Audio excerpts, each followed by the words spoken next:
Hello, hello, hello. This is Maddie. Cheers here at Radical Democracy, where we are going to discuss today radical self care with my dear friend Bernadette Torres, herbal wisdom master, master herbalist, and medicine woman and grandma, and director and owner of Shabetta's Healing Garden, along with her husband, Ashaninka Mino. And actually, Bernadette, I'm going to turn it right over to you just to tell us a little bit of your story. Who are you? Why do you do Okay. this? Okay. Well, I live in Albuquerque, New Mexico, and I've lived here my entire life, except for the times that I've spent up in northern New Mexico, in Black Lake and Taos Mountains, where my father and his family is from, and Mora, where my mother and her family are from. And that's where I got first introduced to my love for plants and nature. And then done many, I have gone down many paths until I decided and I became, found my place in the plant world. And I started out doing engineering, and then I went into nursing, and then I went into drug and alcohol abuse counseling, and then finally I settled in the world of therapeutic healing and natural plant medicine. And that's what I've been doing since 2004 is when I started learning, when I started studying with other Western herbalists. And mostly I have done a lot of research on my own and a lot of self study. But I have studied with some greats like Burton Orr Gordon, who studied under Michael Moore, and Taroni Lodog, and so that's where I get a lot of my experience and my knowledge from So all wonderful. those people. Yeah. So wonderful. And, I don't know if you saw this week when I posted in the Women's Oneness Project, but I posted two stories that are very timely in our discussion. One about how people in Tanzania are going to be fined for their tradition that goes back many, many, many generations of seed sharing because, of course, Monsanto is out there with their seeds. And what what happens is that I'm really summing this up, but you can pull it up online. And what's happening now in Tanzania and all over the world in what we call the underdeveloped nations is that in order to get money from the World Bank, the Bill and Melinda Gates Foundation, to get money from the UN, from all these sources that are involved in trying to bring up these poorer countries, they want you to get rid of all your old ways, all these old ways of collecting seeds, sharing seeds. So now in Tanzania, because they want to get this money, the government wants to get this money so that they can allegedly make more food for everybody. If you do something like seed sharing and, God forbid there should be one of those Monsanto seeds in there, you will go to jail for 12 years. You will go to prison for 12 years. And this is going to go on all over the world because, of course, in these poorer countries where they need these resources, they're being conned into thinking that their old ways of dealing with growing and dealing with nature are not effective. They're not good for them. We got to go with the new guys. We got to go with the Monsantos and the other company that's involved with that. And of course, us first world people, us billionaires out here, the World Bank, Bill and Melinda Gates, they know better than anybody else. So when we look at even in our own political system, I mean, I just heard from a friend in San Francisco, you can't grow your own garden in San Francisco anymore. You can't collect Wow. rainwater in Oregon. You can't, there are going to be restrictions here like this to keep us from growing our own food and to keep us certainly from growing our own medicine. And of course, the other interesting article that went around the internet this week had to do with big pharma. So we're talking big agri, big pharma this week. Really interesting to have you on during all of this. And of course, the story with big pharma this week is we're finally discovering that, well, we've known this for a long time, that big pharma is not interested in, the title of the article is big pharma doesn't seek cures, they seek customers. So the profit motivation in what we would call healing and conventional medicine overrides the people motivation. And that's just not true in the old ways, the ways that you're talking about, the ways that you've learned of, and the ways that indigenous people have kept alive for so long. So when you have somebody that comes to you, and of course, all of these natural foods and natural ways are under attack, and they've always been under attack, but which I'll talk about a little bit, the history of that in a bit. But when somebody comes to you, they are taking responsibility for their own care. Because I've said this on the show before, when we talked about health care, we talk about, oh, we're going to have Medicare for all, we're going to have universal health care, except universal health care isn't going to pay for alternative medicine. It's only going to pay for the drugs that big pharma make, and it's only going to pay for the operations that you can get in a hospital, and you're going to wait a lot longer. We already know that from Canada. If you are part of a universal health care system, and if you look at the veterans health care in our country, which is the only real universal health care we have, it's horrible. It's unbelievable. Just talk to a woman whose son died of an infection, a veteran died of an infection waiting to be seen for 6.5 hours. Just Mm. unbelievable. So, quality of care is going to have to be in our own hands, because there's not going to be any choice. Even if we move to universal health care or Medicare for all, unless we fight for the right to pay people who are doing alternative health care, which that's unlikely that will happen.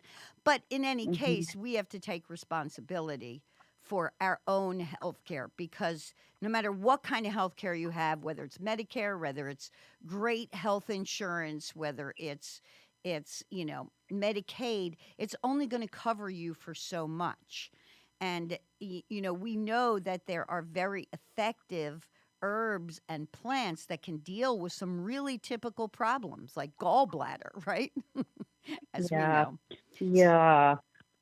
Well, my first reaction to both of those articles and any articles like them is, I do feel sad about it because I know that those articles, they're promotional and they affect a lot of people, and a lot of people will read them and they'll think that's the right thing to do.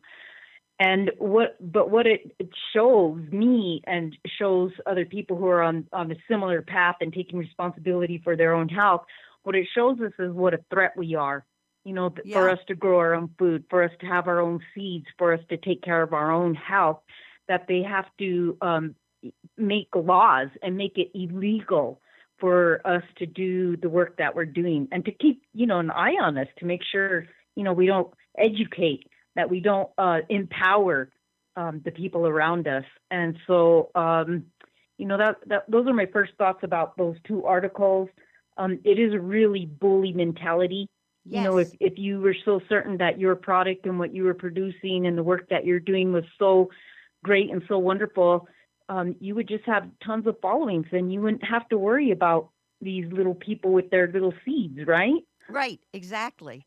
And you wouldn't have to put these gigantic warning labels on your product. It's always amazing to me how many drugs and there are what somebody figured out, an average of 22 drug commercials in the average 1 hour of primetime television.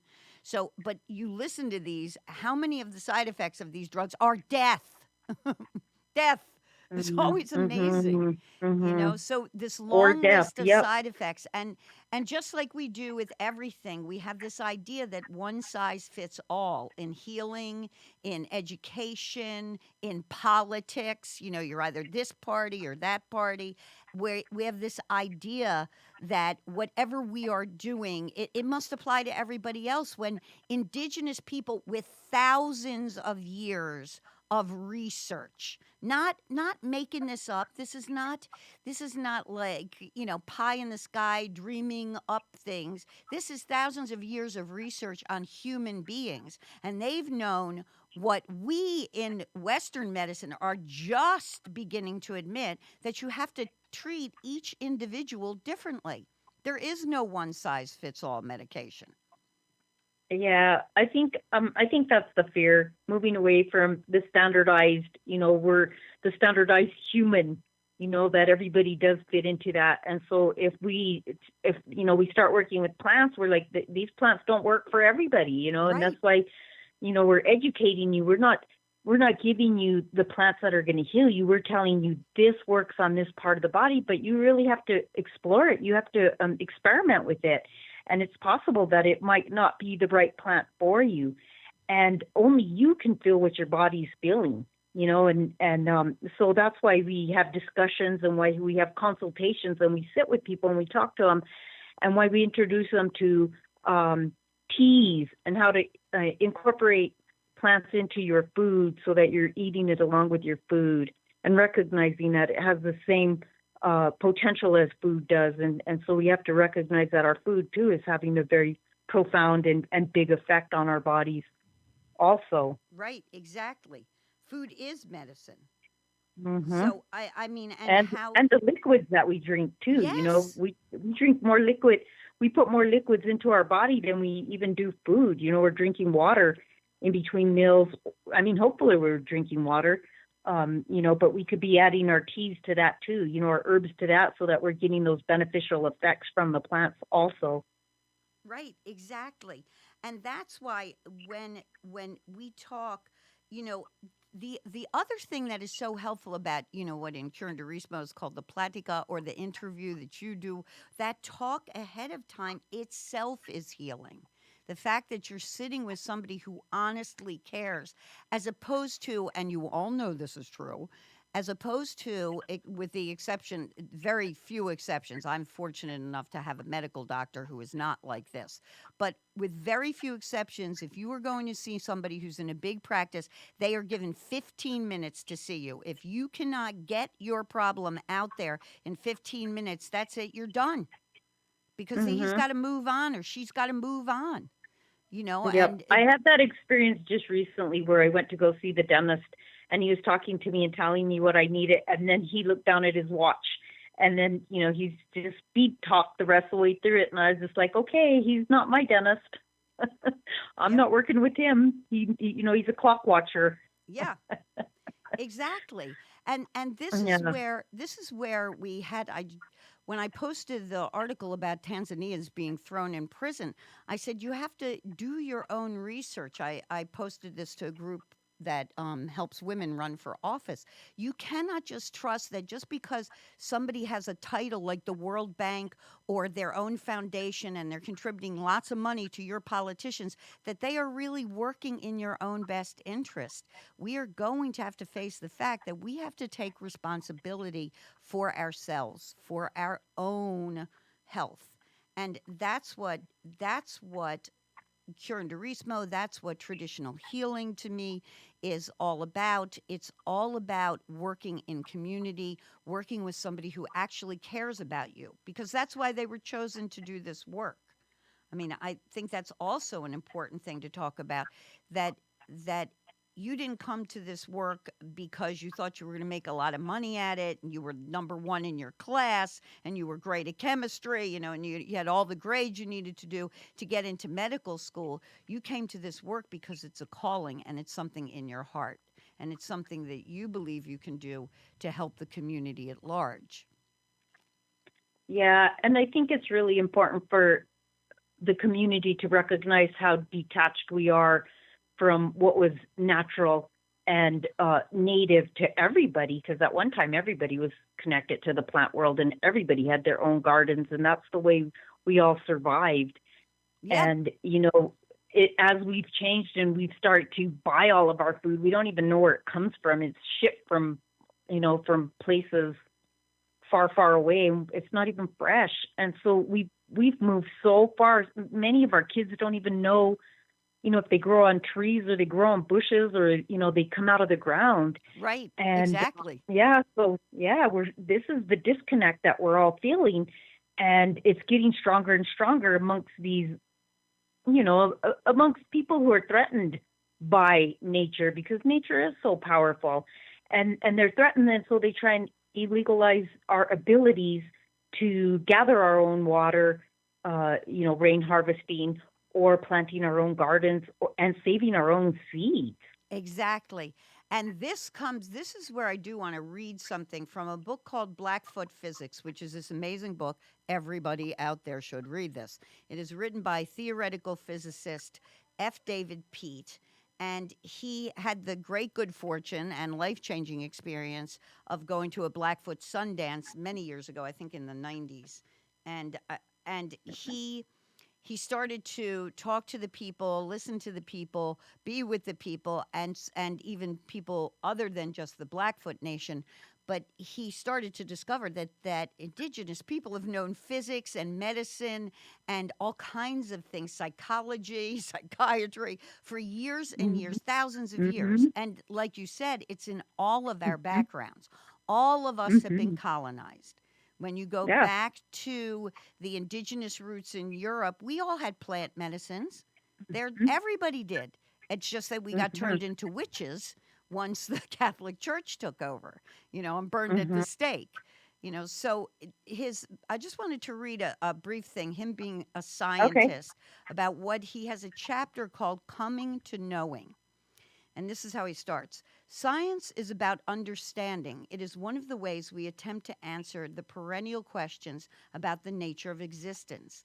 The goal of science is, in part, the gaining of knowledge. And in many cultures, the acquisition of knowledge is associated with the possession of power. Thus, the Elizabethan philosopher Francis Bacon equated knowledge with power. Knowledge and human power come to the same thing, for nature cannot be conquered except by obeying her. This is going to be important later, the her part. Mm-hmm. Knowledge, therefore, is something to be possessed and accumulated.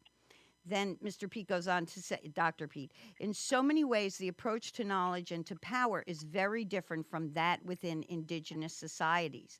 Knowledge to a native person cannot be accumulated like money stored in a bank. Rather, it is an ongoing process, better represented by the activity of coming to knowing than by a static noun. A person can come Mm-hmm. into relationship with the energies and animating spirits of the universe. That is a huge difference. And Mm-hmm. and I stress the her part because because this has a lot to do with the patriarchal attitude. And I am not in any way putting down men, because I know plenty of women that are just as patriarchal as men are. Because if you hold that philosophy that you must conquer nature, you are talking about conquering women. There's a wonderful book called Woman and Nature by Susan Griffin, where she juxtaposes the the native idea of what it means, what nature means, what it means to be a woman, and the philosophical and scientific point of view of Western culture. And in this same chapter, Dr. Pete says, today Western science often seeks this more static form of knowledge, for in many cases the desire to understand has been replaced by the desire to manipulate, control, and exploit.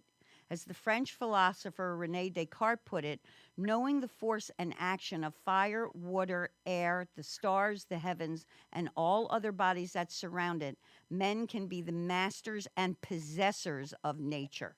Francis Bacon suggested that in order to gain such knowledge, nature should be placed upon the rack and tortured to reveal her secrets.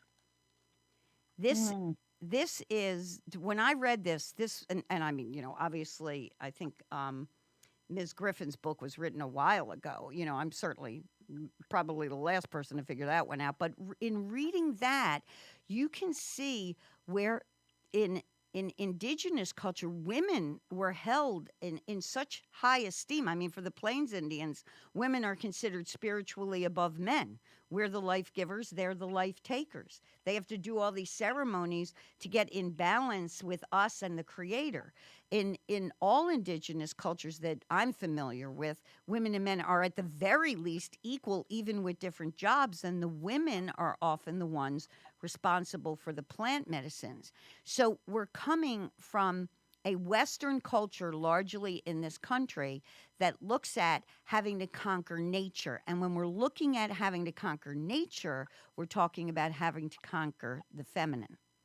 And there Mhm. are some of us women, because this is the culture we've been brought up in, have also adopted that attitude of conquering, of conquest, of exclusion, of possession, of ownership, and that so to us we even look at ourselves and say, oh well, why do you want to do plant medicines? I mean, you could go off and be a doctor and make $1 million.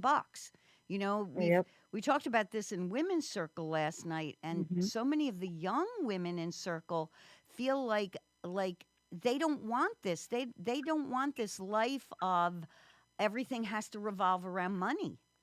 They're Yeah. rejecting this idea. I can be There are women that feel like I can be good enough just being a wife and a mother. I can be good enough being an herbalist or a massage therapist or a cook or what that it's good enough. So I think seeping in to us is the idea that we can be good enough when we're the best at what's easy for us, you know? Yeah. You know? I think also the point that they bring up about money, because a lot of times in our culture, people value and and that for themselves and for other people, they use the amount of money somebody makes. That's how they value the person. Yes, Like, this yes. is a very knowledgeable person. They went to school, they have a doctorate. They're making this much money. They are on this higher level. We have this hierarchy, and what it does is it creates people who are doing what they want to do. They're creative arts, they're artists, they're environmentalists, they're working, to take care of the land, which doesn't pay very well. Right. But the thing is that you learn, if this is your lifestyle and you do decide that you want to be, a plant person, you learn to live with things that we're being trained to think we need. So in our minds, we're it's this make believe world that we need more stuff.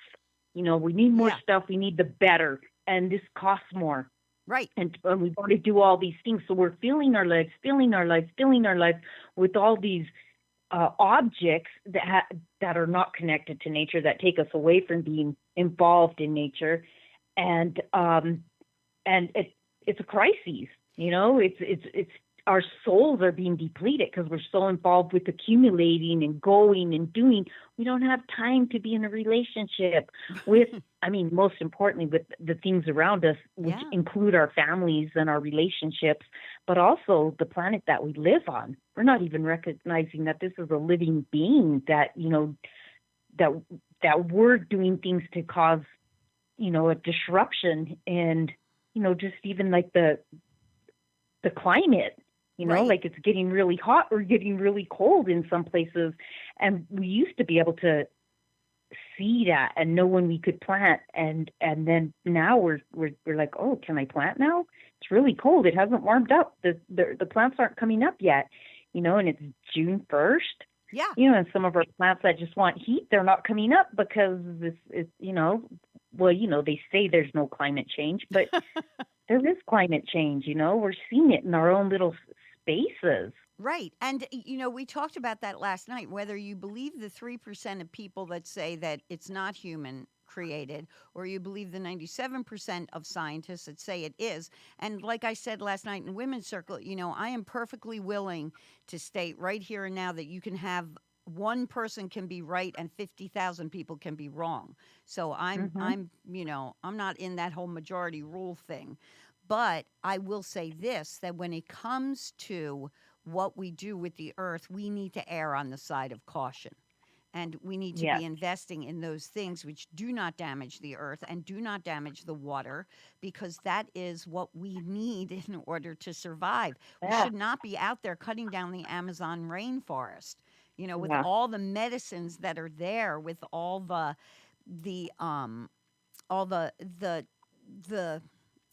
potential that is in that Mhm. rainforest, all the potential of the indigenous people that live in that rainforest, that have the knowledge of that rainforest that could save us. I mean, there's Yeah.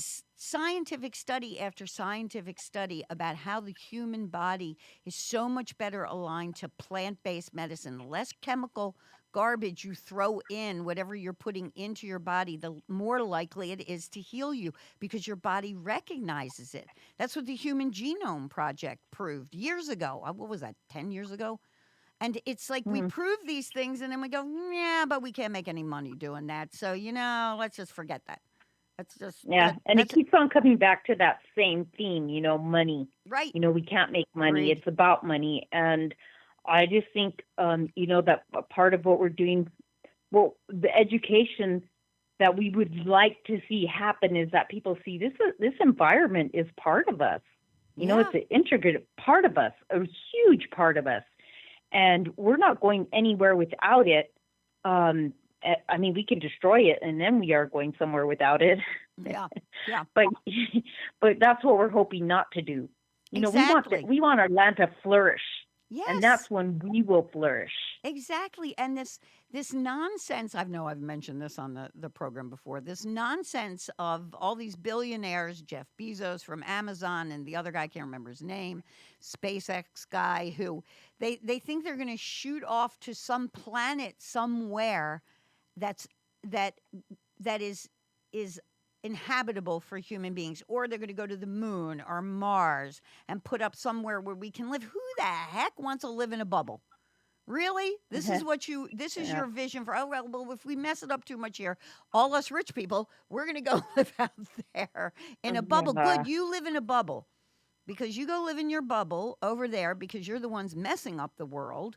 So, we down here, we can sit around and wait for the plants to take over again and the animals and the people that are hanging out and being and acting like a community. Because fortunately, and we should definitely, these are the people like you, all of the indigenous people all over the world are the people we should be talking to. This planet can save us. We need to save her first, and then we can save us. You know?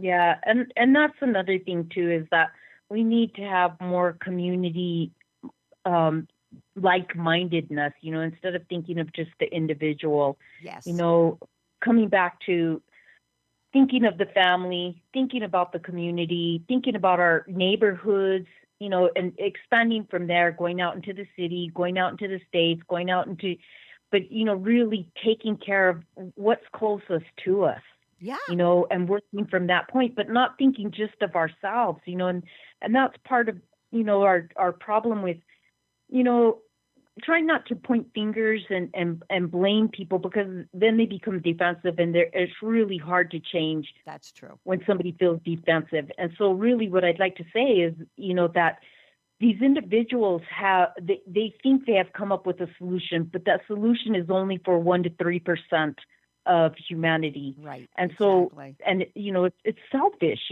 and what I mean, the beauty of bringing a lot more women into authority is that we might see people thinking more of the family, thinking more of the community. Right.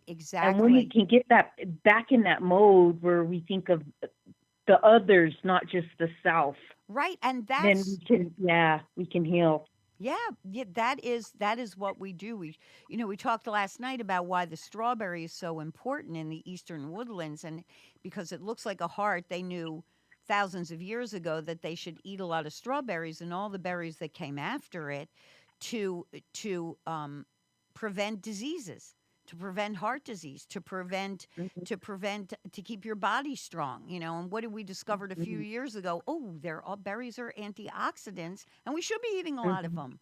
But we lost mhm, that old knowing that he talks about this. I also read a book called Original Wisdom, Stories from an Ancient Way of Knowing, that was written by an anthropologist who went to Malaysia and studied with the indigenous people there.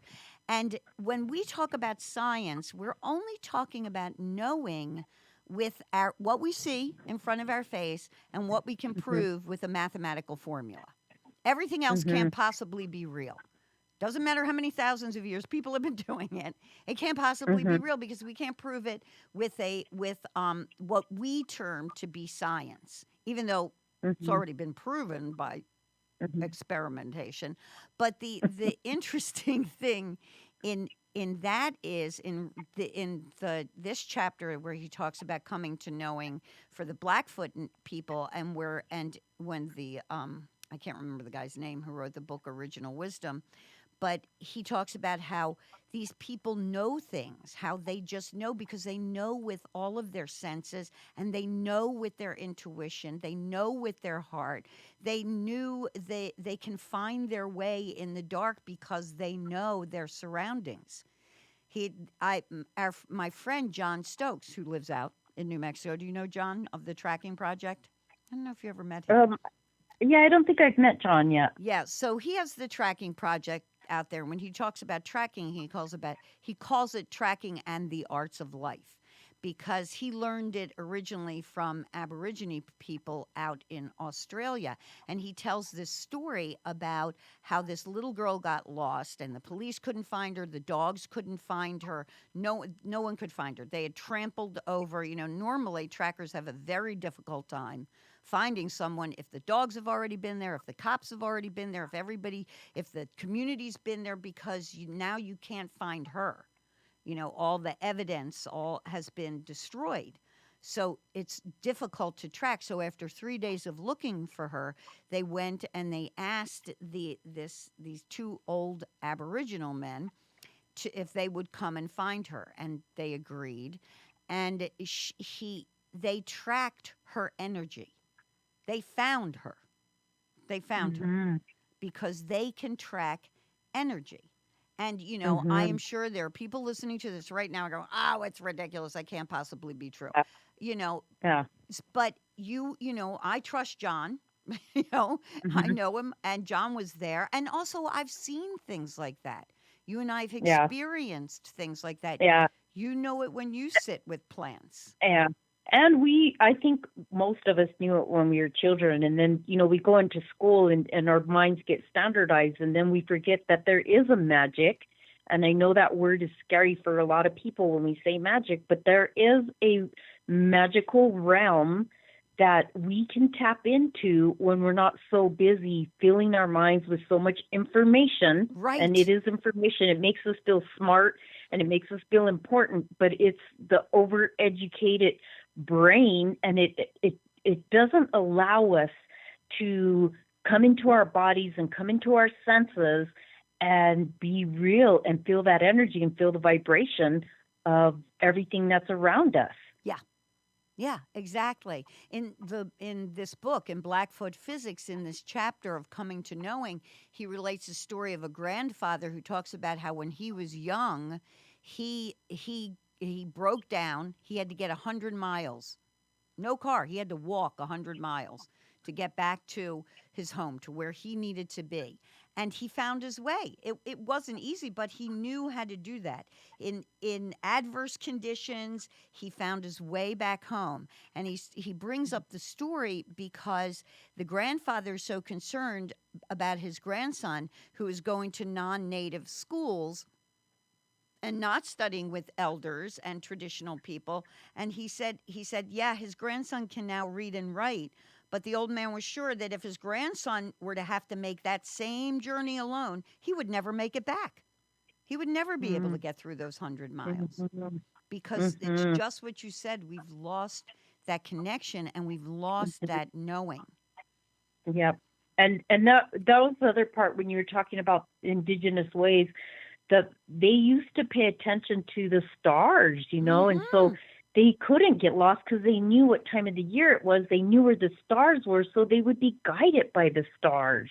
Right. That was the old astrology. It's or astronomy. They're following it, following the stars, and they also knew by that what the season was. They didn't have calendars. They didn't have books that told them, okay, it's time to plant. Okay, it's starting to warm up. Right. They knew by looking up into the sky. Exactly. And I know,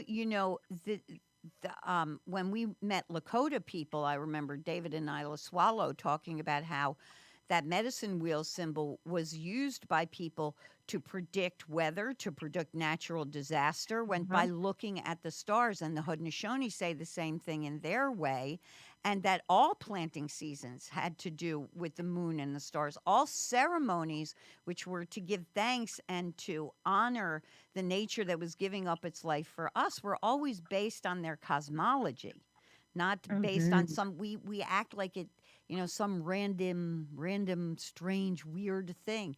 And they could, well, when I talked to our Lakota friend, he said, sure, we could teach it to people, but we won't, because it will be abused, because you already abuse the knowledge you have.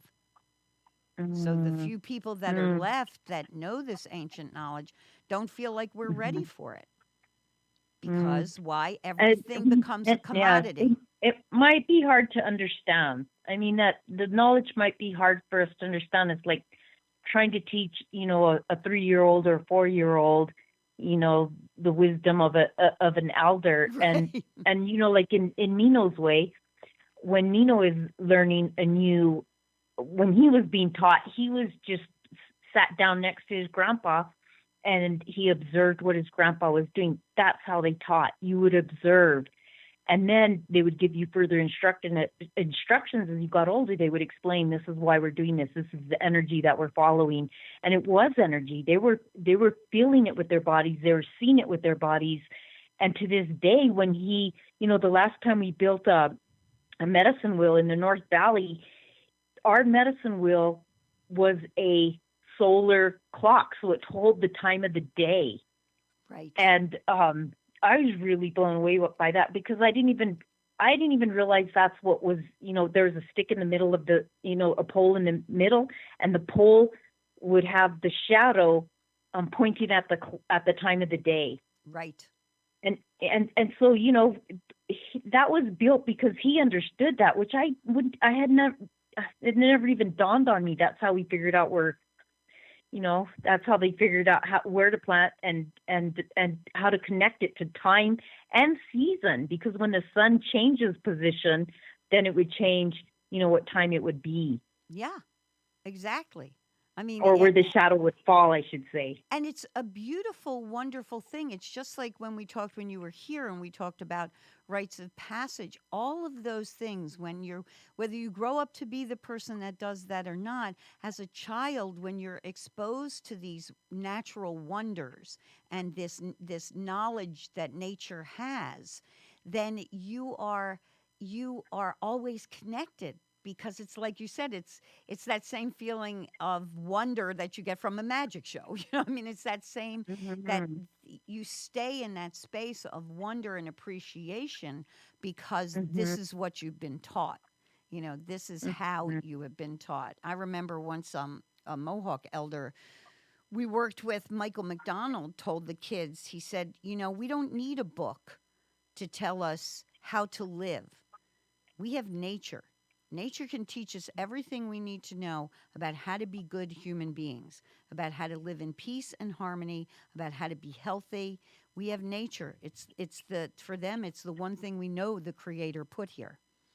So as Hmm. soon as you overlay man's knowledge or human knowledge as more important, as above natural knowledge and the more expansive type of knowing, then you've not only degraded cultures and said that they are less than you are, but you have also cut yourself off from that type of knowing, because you're saying, well, I can't prove it. I can't make a mathematical formula for it.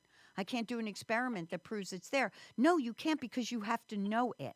I can't tell Hmm. you the experience I've had of knowing things in a ceremony, at a sunrise, at whatever. I can't tell you what that is for me, because you are as gifted as I am. You can know it for yourself. You just have to Hmm. want to and believe it's out there, so that you take that step. And that's where Hmm. it's like you said earlier, we know that as kids. We talked about this last Hmm. night in Circle, how you watch kids in nature and that's where we belong. You know that Hmm. when, and there are places you go in this country where people are angry, and when I'm in the places where people are the most angry, it's where they have the least nature. And Mm, it's different. It's just, mm-hmm. you know. Yeah. I, yeah, and I think those experiences too that you have, it's really hard to express it in our English language. In many languages, it's really hard to express it. Yeah. I think really it's the creative spirit that's able to express it through their art, through their song, through Right. their poem, through their dance. And I think that's why indigenous people had their ceremonies, had their dances, is because it was a way to express their connection to nature because we couldn't always put things into words. You Right. know, words are limiting, Right. especially what we have. That yes, and that's why their languages are so complex that some of them could be used for coding for the code talkers Mhm. in World War II. Mhm. He mentions in the book, Dr. Pete mentions in the book Blackfoot Physics about how these languages in the way just the way they were developed talked about their understanding of time, that time is a dimension, not a 1 hour 2 hour like we think of time. They knew what Albert Einstein knew. They knew a long, long time ago, that Mhm. everything is energy Mhm. and that time is not the way we break it down to be. So they're because and that was all, that knowledge was in the way they spoke to each other, and like you just said, danced with each other, sang. All of it Mhm. was kept in there. Mhm. So Yeah. I know it's amazing. So I Mhm. just wanted to ask you one question from earlier. So what does it Uh-huh. mean? What does it mean, medicine woman? Oh, medicine woman. So I took that off of I had many people while I was doing consultations with them. They'd come back and introduce me to their friend or somebody in their family and to say, "This is my medicine woman." And I said, "No, no, no, I don't want to take, not my medicine woman. I can't even say my medicine woman. My medicine woman, they would call me, and I said, no, I don't want to take that responsibility. And also, the word medicine, it's maybe overused or it's given so much more credit than, where my wisdom, where my knowledge, where my understanding comes from is from the meadows, Yes. from where the plants grow. And so that's where medicine woman comes from, is working in the meadow and transforming the needs that we need, being able to see, Yes. that this is our food and this is what's going to help bring us into balance. I don't want to say it's going to heal us because a lot of times when we say it's going to heal us, it makes us feel like we're broken or there's something wrong with us. Mhm. It's an imbalance, Yeah. and it's an imbalance of the body and the mind and the spirit and our hearts. And if we can find the balance, which can be spoken to us through the nutrients, through the plants, Yeah. that's how it gets spoken to our body. Because if they try and speak to our brain, it cuts us off again from our heart. Mm. Because most of us don't live in the creative part of our brain. Most of us live, in this intellectual part of our brain where we're trying to control everything that comes to us. And Right. when we're in that place of controlling, we're cut off from our hearts and our spirits. Exactly.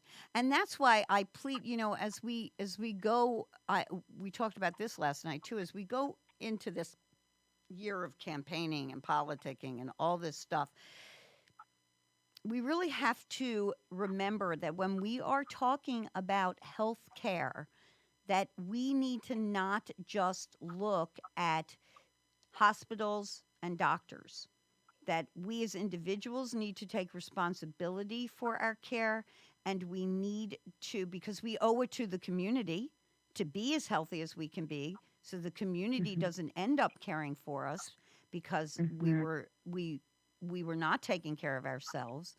But also Mm-hmm. as a community, we owe it to each other to have every possible way of working with somebody who's struggling either with physical Mm-hmm. illness, with mental illness, that we need to go to all of our medicine people and our medicine people, so that Mm-hmm. these what we now call alternative, which I just think is crazy, but thousands of years of research and yet it's alternative.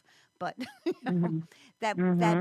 gets included in the discussion. when we're writing these bills or passing these laws, we need to think of the people like me. You know why I never had health insurance? I never had health Mhm. insurance ever. I used to have this argument with my mother all the time. I used to worry her to death that I didn't have health insurance. For a while when I was younger, I had that $80 a month, if you something like massively went wrong with you, they would send you to a hospital with some huge deductible or Mhm. something. So I Mhm. like for a little while to make her happy, I did that.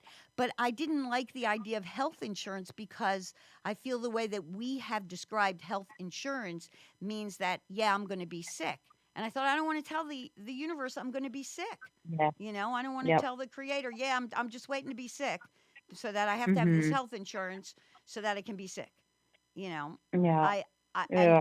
I think what we need more is health assurance, where we're in that sort of sacred reciprocity, caring for ourselves and learning how to care. That's another thing. We need to Yeah. teach that to people again. In our culture, Yeah. we don't know, especially if Well, I you're at the think that's lower been end of the taken away culture. from people. Yeah, You know, people have been disempowered. They've been taught that there are authorities that know your body better than you. And right. so we, because we have this insurance and we believe in the authorities, we go to them and we can't even hear what they're telling us. We can't even hear the statistics that they're giving us, and that they're standardizing our issue with everybody else's, and that they don't have any alternative. Like, to them, it's like surgery or you take these drugs. And Right. there's no food, there's no, can I take some plants? Can I go to an acupuncturist? Can I get massage? Those are not usually spoken. Not No. all. I mean, I know there's a few naturopathic doctors, but and some that are jumping on, and starting to integrate uh, plants Right. and other ways of healing. But in general, people are talked out of, using anything natural. They're told, no, this is Yeah. what's going to heal this. This is what's going to cure this. Yeah. You need to take these pills, or you need to have surgery. Yeah, and in that article on Big Pharma where he compares it to organized crime, he brings up the many, many, many, many, many studies that have been done that have been fudged, that have been changed, that have been Mm-hmm. lied about, and the people that have been paid Mm-hmm. off, and the lawsuits. And there was a few years ago, it's on 60 Minutes, and I didn't get to Google it before I got here, but there was a 60 Minutes with this Harvard researcher. This was probably, I don't know, 7 years ago, 8 years ago. And he had by accident discovered that antidepressants are basically ineffective. And by accident, he was Mm-hmm. studying the placebo effect, and Mm-hmm. he got the big pharmaceutical companies that made antidepressants to send them all their research. Now, they thought he's a doctor from Harvard, so they sent him all their research. And in the research, it showed that the antidepressants weren't any more successful at curing people than the placebos were. So the Mm-hmm. people that took the placebo had the same cure rate as the people who took the actual drug, only no side effects. And when he did further research, he found out that actually helping with depression, that if you change your diet, if you exercise, and if you develop a social group, far more percentage of people are healed are from depression, because most depression is not organic, and the drugs that you're taking are made to treat organic depression, like where something's actually wrong in your brain. So he makes this Mm-hmm. big discovery. This is on 60 Minutes. What it's at least 7 years ago that I saw this, and I'm going to find it on YouTube before Mm-hmm. next week's show, just so I can say exactly who it was. But Okay. and has anybody heard of it? Is anything being done? No. We still have an $11 billion a year antidepressant industry in this country. Mhm. You Yeah. know. So I would continue to say that these issues, what they're doing is they're disempowering people. Mm-hmm. And so what we want to Yes. do is educate people to make choices, to study what's going on with them, to have the knowledge. I mean, you can go get tested. You can have testing done on your hair. You can have urine tests. You can have any test done, and Right. you can have those test results sent to you. And then you can study, what does this mean? You can look it up. There's Right. books written so that we can understand that we're deficient in minerals, we're deficient in enzymes. We're not digesting our food, so we're not absorbing the nutrients that we need, so we're deficient, and we're disempowered. We're Yes. not being educated and shared this information that, food is really important to us so that we can have good nutrients in our body, so that we can feel energy, so that we can think when the doctors are telling us something. Does this make sense what he's saying to me? If Right. he's saying only 20% of the people will come back and need surgery, why is he insisting that I need surgery now? That doesn't make sense. Right. So we need to be able to feed our brains enough so that we can hear that, I'm being bullied. They're Yes. scaring me There's and they're bullying me, and I need to walk away from them right now so that I can save whatever organ they want to take out of me, or so I can save myself. But also, I mean, it could be, I don't want to argue that all doctors are doing this, because there are good people out there yes. that go into that field because they are healers and they do want to help people. Yes. So, but we need to be able to listen so we can differentiate. Is this person really here to help me, or is this person just, they're just saying what they've been taught to say? Yes, exactly. And I mean, I always look back and go, how fortunate I was to have had as a child Dr. Tramer, who, my dad, who's an engineer and, used to fix cars and every other gadget in the world, they used to trade. He would fix all of Dr. Tramer's stuff, and Dr. Tramer would fix us. But also, Dr. Tramer he had been originally changed as trained as a pharmacist, so he did not give antibiotics like other people did, because he was like, no, you don't want to take antibiotics. You want them to work when you take them. If you keep taking them now, they're not going to work if you really, really need them to work for like a staph infection or something Yeah, terrible. yeah, You don't take it for every little thing, especially not a virus. So, and now we all know that, the antibiotic crisis that's going on, that they're almost ineffective even for big, yeah, gigantic illnesses. yeah, And and yeah, also he had the attitude of, you don't go to the doctor unless you're sick. I mean, I was telling people, I yeah. just found a doctor, that I feel is a healer, a medical doctor, right? Mm-hmm. And Yeah. I told somebody I haven't been for a physical easily 30 years. Easily, when I because Mm-hmm. somebody asked me how long, and I Yeah. actually thought Yeah. back on it. And you know what? I had all my tests done. Ta-da! I'm fine. I know. Yeah. So see the blessing, and you're a good example for everybody, because the blessing is you had this doctor who was an integrated person, and he was able to tell you, don't rely on this. This is not the answer. So he empowered you. So throughout Right. your lifetime, you took care of your health. And you didn't rely on insurance, and you didn't rely on others to tell you this is the way to go. So that doctor, imagine he influenced you and all the other people he influenced with his education, what he shared, his wisdom that he shared.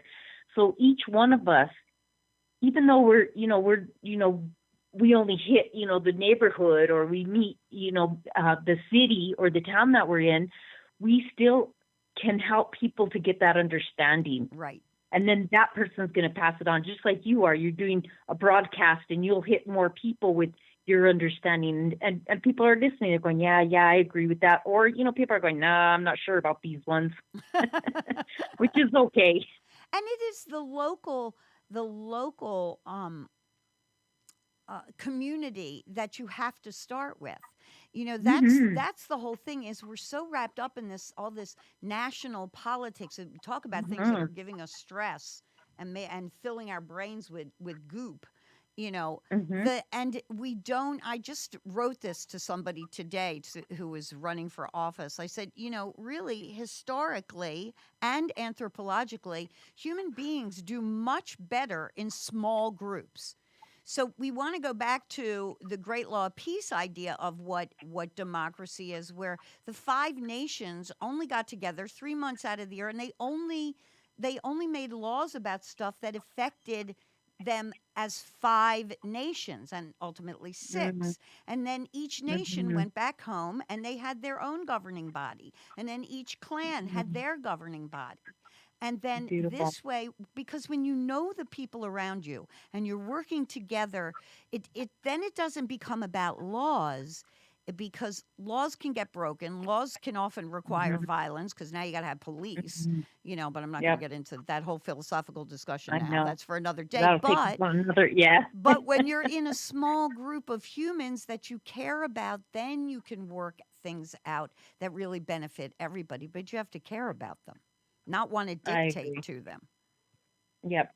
That I agree. That's beautiful, and I see that in our neighborhoods too. We need to take care of one another, and because you hear all the time about people coming around and breaking in, but when we used to take care of one another, we'd look over, we'd be talking from the wall, we'd see the strangers that were in the neighborhood. We would know if somebody was here who shouldn't be here, but we don't even come out of our houses anymore. I So know.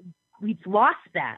I know. I will drive down the street in my community and on a beautiful day and there will be nobody outside. I'll be driving home. I'm like, and I'm ready to go out, take a walk, a bike ride, even just hang out in my backyard, which fortunately I do have a beautiful backyard. Thank you. But, there will be like nobody outside. It's amazing to me. So, Yeah. unfortunately, my dear Bernadette, we are at the end of the show.